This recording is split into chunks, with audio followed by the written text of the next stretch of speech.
선화 노스님의 법명은 안자, 자는 도륜이다. 허운 노스님의 법맥을 이어 중국 위양종의 제구대 법손이 되었으며 사호는 선화이다.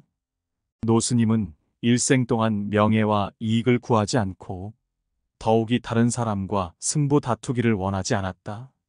노스님은 중국 길림성 쌍성현 출생으로 민국 7년 1918년 음력 3월 16일 태어났다.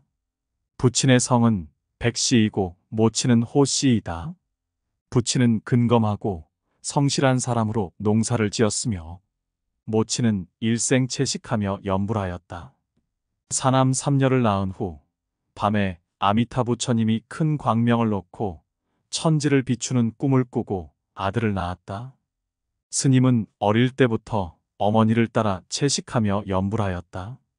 나이 11세가 되었을 때 우연히 황야에서 죽은 아기를 보고 생사의 무상함을 느껴 출가수행의 뜻을 가지게 되었다. 스님은 부모에 대한 효가 지극하여 인근에 널리 알려져 사람들은 백효자라고 칭하였다.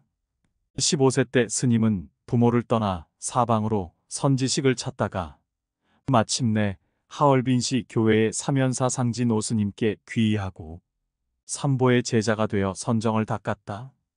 19세 때 모친이 왕생하자 모든 인연을 놓아버리고 4월 초파일 불탄일에 사면사 상지 노스님께 청하여 삭발 출가하였다. 삼위계를 받은 후 초막을 짓고 3년간 묘를 지켰다.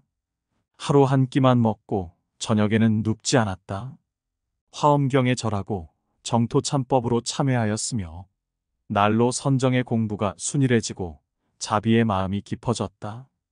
19세 되던 해 6월 19일 관세음보살 성도일을 맞이하여 불전에서 18 대원을 발하였으며 원에 따라 독실하게 행하고 일체 중생의 질병 고난을 구제하고자 하였다. 중생의 무명, 번뇌 등 모든 업장을 자신이 떠맡고 짊어지고자 발언하였다. 그리고 수많은 용과 뱀, 여우, 귀신들을 감화시켜 삼보에 귀의하게 하고 계를 받게 하여 악을 고치고 선을 닦게 하였다. 28세 때인 1946년 스님은 남하하여 행각하면서 선지식을 참방하였다. 1947년 보타산에서 구족계를 받았으며 1948년 말리기를 걸어 광동 성 남화사에 도착하여 당시의 선종의 태두이신 허운 노스님을 참례하였다. 허운 노스님과 만날 때 일찍이 마음으로 마음을 전한 일화가 있다. 스님은 그에 따라 개송을 지었다. 허운 노스님이 나를 보고 이와 같다고 하시니 나는 노스님을 뵙고 이와 같음을 증하였네. 노스님과 내가 모두 이와 같으며 중생도 모두 이와 같기를 두루 원하네. 당시 109세의 허운 노스님은 선화 스님이 용상의 법기임을 아시고 유락원의 강학을 맡겼다. 아울러 3단대계의 증명하사리로 삼았다. 허운 노스님께서는 선화 스님을 이와 같다, 이와 같다라고 인가하였다. 1949년 봄철 수계를 원만히 마치고 허운 노스님과 작별하여 홍콩으로 가서 널리 교화하였다. 스님은 평등하게 불교의 5종파를 선양하면서 문호파벌을 타파하였다. 1956년 4월 9일 허운 노스님께서 특별히 운거산에서 오셔서 위양종 조삼에게 원류를 선화 스님께 맡기고 석가모니 부처님께서 전승하신 법의 제46대 중국 위양종 제구대의 사법인으로 임명하고 선화라는 이름을 내렸다. 1962년 인연이 성숙하여 불자들의 요청에 의해 미국으로 갔으며 후에 샌프란시스코에서 불교학당을 설립하여 정법을 계속하여 서방 세계에 전하였다. 1968년 시애틀 워싱턴 대학 학생의 요청에 응하여 능엄경 학예 연수반을 만들었다. 96일간의 연수 후 스님의 감화를 받고 많은 사람들이 귀의하여 수계를 받았으며 그중 5명의 미국인이 발심 출가하여 미국 불교 사상 처음으로 스님이 되는 기록을 세웠다. 1976년 선화 스님은 미국 캘리포니아주 유키아 텔마지에 만불성성을 건립하였다. 만불성성이란 이곳에서 만분의 생부를 기른다는 뜻이 담겨 있다. 그 후 계속하여 미국 각지에 절을 세워 27개의 도량이 건립되었으며 북미불교의 깊고 두터운 기초를 다지게 되었다. 스님은 일생 동안 계율을 엄정하게 지키고 부처님의 제도를 준수하였다. 만불성성에 출가한 제자는 하루 한 끼만 먹고 가사가 몸을 떠나지 않게 한다. 는 스승의 가르침을 이어받아 수행에 정진하면서 수행가풍을 지켜나갔다. 제자들은 스님이 세운 6대 종지, 다투지 않고, 탐하지 않고, 구하지 않으며, 사사롭지 않고, 이기적이지 않으며, 거짓말을 하지 않는다. 를 수행의 지표로 삼고, 쉬지 않고, 정진하여, 정법이 세상에 상주하게 하였다. 스님은 말씀하시길, 역경은 천추만세에 썩지 않는 성스러운 사업이라고 하면서 1973년 국제역경원을 설립하여 역경의 인재를 배양하였다. 지금까지 100여 종의 영역본을 출판하였으며 스페인어, 베트남어로 불경을 번역하여 출판하였다. 스님은 평생을 홍법에 노력하였으며 수십 년을 하루같이 하였다. 미국을 위시한 영국, 폴란드, 프랑스 등 서방 세계뿐만 아니라 대만, 홍콩, 인도, 싱가포르, 베트남, 말레이시아, 태국 등지를 다니면서 홍법하였으며 귀한 자가 수만 명이나 되었다. 스님은 일생 동안 위법망구하고 힘든 괴로움도 사양하지 않았다. 부지런히 국내외로 다니면서 보살의 자비원력으로 중생을 구제하시다가 1995년 6월 7일 세수 78세로 미국 로스앤젤레스에서 원적하였다. 선화상인의 법문. 염불에 4종류의 방법이 있다. 첫째, 지명염불, 즉 부처님의 명호를 집지하는 염불. 둘째, 관상염불, 부처님의 상호를 관하는 염불. 셋째, 관상염불, 부처님의 공덕일체를 관하는 염불. 넷째, 실상염불, 법계실상을 관하는 염불. 실상염불은 염해도 염함이 없으며 염하지 않아도 염해지는 염불이다. 이러한 경계에 이르면 염불이 바로 참선이다. 따라서 진정으로 염불을 이해하는 사람은 참선을 반대할 수 없으며 진정으로 참선을 이해하는 사람도 염불을 반대할 수 없다. 또한 교종, 밀종, 율종을 반대할 수도 없다. 크게 나누면 선종, 교종, 율종, 밀종, 정토종으로 5가지 종이지만 합하면 한 종도 세울 수 없으며 한 종도 없어서는 안 된다. 모두 서로 돕는 것이며 어느 종이든 모두 다른 종과 밀접한 관련이 있으니 우리들 중생은 스스로 분별하지 말아야 한다. 분별하며 말하기를 선종은 선종이며 밀종은 밀종으로 각각 아무 상관이 없다라고 하는데 결코 그렇지 않다. 본래 모두 하나이며 본래 그렇게 많은 분파가 없었던 것이다. 우리 중생들은 아무런 일도 없는데 일을 찾기를 좋아한다. 그것을 나누어 이런 종, 저런 종으로 구분하면서 너는 무슨 종, 나는 무슨 종이라고 구별한다. 따라서 미국에서 사람들은 항상 나에게 이렇게 묻는다. 당신은 무슨 종입니까? 나는 이렇게 대답한다. 나는 종이 없습니다. 만약 무슨 종이 있으면 그것은 하나의 한계를 짓는 것입니다. 나에게는 아무런 종이 없으니 진허공 온법계가 바로 나의 종이며 모두 이곳에 포함되어 있습니다.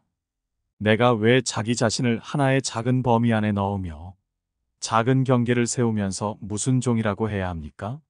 나는 전체의 불교이며 무슨 종, 무슨 파, 무슨 문이 없으며 나에게는 어떤 종파도 모두 하나입니다.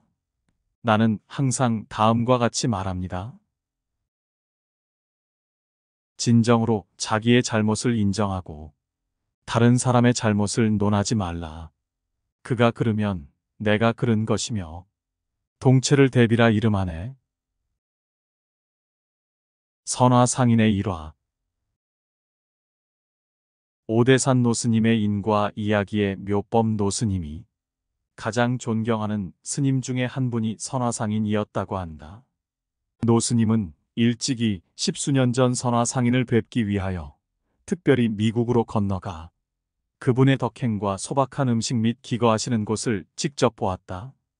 예를 들어 식사하실 때 휴지를 사용하는 것을 보면 선화상인은 먼저 가장자리부터 사용한 후 사용한 부분을 접어두었다가 다음에 사용할 때는 접은 부분을 사용한다.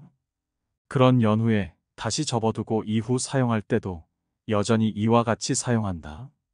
어떤 때는 한 장의 종이로 이틀간 사용할 때도 있다. 노스님이 선화상인께 왜 그렇게 절약하시느냐고 묻자 그분은 자기는 그렇게 큰 복이 없어서 감히 낭비할 수 없다고 하였다.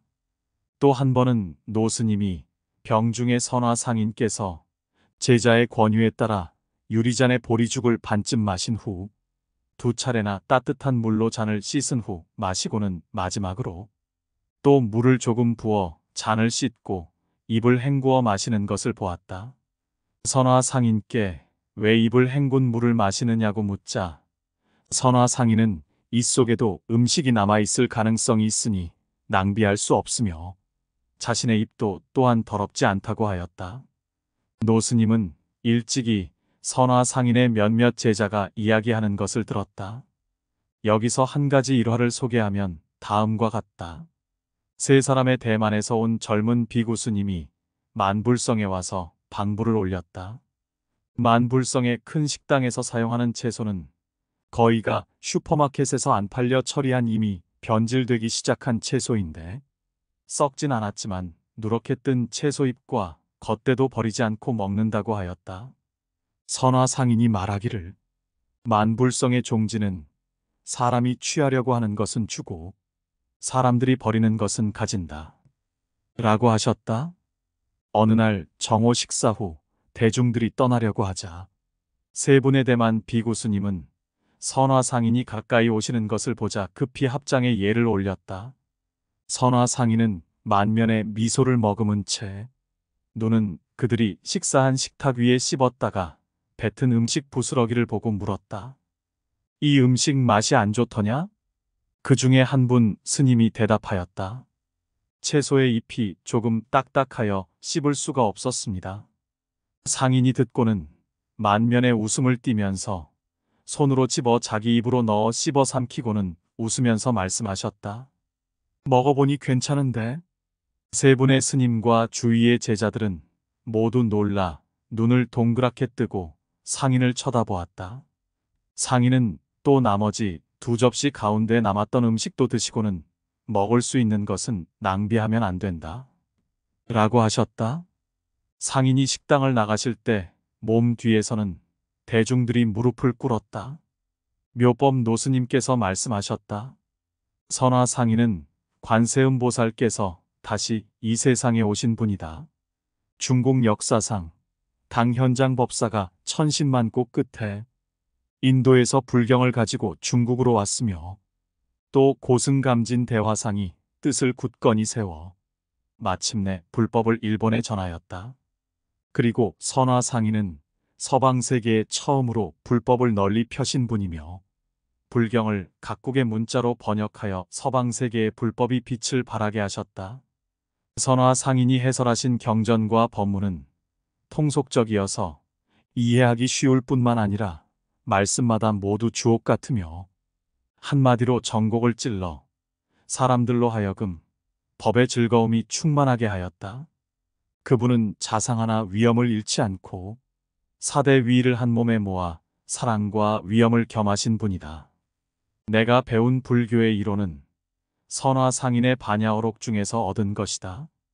또한 선화상인은 나의 스승이라고 말할 수 있다.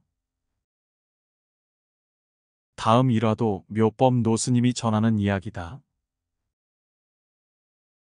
1994년 내가 보타산 보제사에 갔을 때였습니다. 앞들에 큰 용수나무가 갑자기 사람의 모습으로 변화하여 혹에 합장하면서 나에게 반야심경의 무고진멸도가 무슨 뜻이냐고 설명해 달라고 하였습니다. 내가 그에게 물었습니다. 당신은 어디서 반야심경을 들었습니까? 그 수신이 말했습니다. 미국 만불성성의 선화 상인께서 방금 반야심경 강의를 끝마치셨는데 저는 무고진멸도 이 구절에서 이해가 되지 않으니 노스님께서 법문해 주십시오.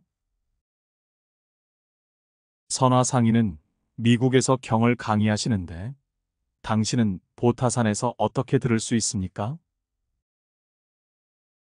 선화 상인의 불경 강의는 진어공 모든 법계 중생들이 들을 수 있습니다. 우리들은 선화 상인과 같이 그러한 공덕과 법력이 없습니다. 하지만 당신 주위에서 혹은 당신이 거주하는 도시, 시골에서 천상과 지하의 중생들이 당신의 독경, 연불 소리에 따라 이익을 받지 않는 중생이 없습니다. 따라서 연불이는 반드시 계를 지켜서 자신의 몸과 입과 마음을 청정하게 해야 합니다. 그렇게 하면 당신 자신도 무궁한 이익을 받을 뿐만 아니라 다른 중생들도 이익을 받을 수 있습니다. 당신의 공덕은 자연히 커지게 되며 무시이래로 지어온 당신의 죄업은 점점 소멸됩니다. 매일 연불, 독경하면 무량한 복을 얻으며 무량한 죄업을 없앨 수 있습니다.